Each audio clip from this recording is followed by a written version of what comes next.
नमस्कार। तो बीजेपी का 400 पार का नारा कितना कामयाब चल रहा है? आखिरकार वो तो 4 जून के बाद ही पता चलेगा जब रिजल्ट चुनावी आ जाएँगे। लेकिन जिसके बाद कल अमित शाह का एक बयान आता है, जिसमें गृह मंत्री अमित शाह जी कहते हैं कि तीसरे चरण तक का परिणाम जानना है क्या? किसी को बताना मत। मोदी जी 190 सीटें पार कर गए हैं। जैसे कि आप सभी को पता है 400 पार का बीजेपी का नारा है और उसमें से अभी तक का 190 सीटें पार कर चुके हैं और अभी तक का 7 चरण में से सिर्फ 3 चरण के चुनाव कंप्लीट हुए हैं। देखिए अभी पूरी 282 सीटों पर मतदान हो चुका है और पूरी अभी 260 सीटें बाकी हैं। लेकिन अमित शाह का नारा है 190 सीट जो है पार हो चुकी है। चलो हम मानते हैं 190 सीट पार हो गई, लेकिन ये एक देखिए पंचजन्य का क्या हिसाब है। बड़ी खबर, 282 में से 236 सीटों पर बीजेपी आगे, आधे से ज्यादा लोकसभा चुनाव संपन्न, तीसरी बार मोदी सरकार आने की प्रबल संभावना।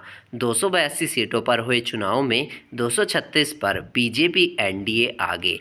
पहला चरण में 182 में 81 पर बीजेपी आगे, दूसरा चरण 87 में 64 पर बीजेपी आगे, तीसरा चरण 93 में 91 पर बीजेपी आगे। अब तक कुल 282 सीटों पर हुए चुनाव में 236 पर बीजेपी आगे। अब बाकी 4 चरण में 260 सीटों पर होनी है वोटिंग। अमित शाह जी तो बता रहे हैं 190 सीटें, लेकिन इनके हिसाब से तो भाई 236 सीटें बीजेपी को मिल चुकी हैं 282 में से, और अब 260 सीटों पर मतदान होना है। तो भाई ज़्यादा ही नहीं है, अब कम ही सीटें बच रही हैं पंचजन्य के हिसाब से, तो काफ़ी कम सीटें बीजेपी यूँ ही पार कर लेगी। हालांकि जो ज़मीनी हकीकत है, मैं फिर बताता हूँ, ज़मीनी हकीकत और सोशल मीडिया की हकीकत पर ज़मीन आसमान का फ़र्क मान सकते हो आप भाई। क्योंकि सोशल मीडिया पर आपने कई जगह ऐसा देखा होगा कि जो दिखता है वो होता ही नहीं है। हालांकि मैं ये भी नहीं कह सकता कि कौन सी पार्टी इस समय आगे चल रही है, वो तो देखिए 4 जून के बाद ही पता चलेगा।